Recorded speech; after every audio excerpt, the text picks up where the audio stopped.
the governor's team, members of the public, and the media to the Senate and to these proceedings. As you're aware, Article 118 of the Constitution mandates Parliament to conduct its business in an open manner, and that its sittings and those of its committees shall be open to the public. The hearing of the proposed removal from office of the county governor, pursuant to Section 33 of the County Governments Act and Standing Order 8 of the Senate, is a matter that generates immense public interest. The Senate, and in this particular hearing, has facilitated the members of public who are interested in these proceedings to access its galleries.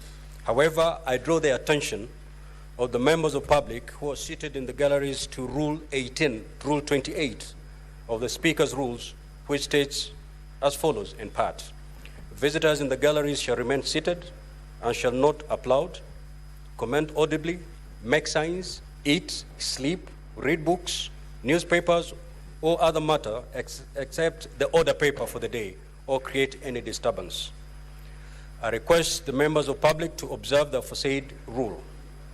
Any member of the public who contravenes the Speaker's rules will be inviting stern action against them, which includes expulsion from the precincts of Parliament. The office of the Clerk of the Senate is directed to ensure compliance with the Speaker's rules.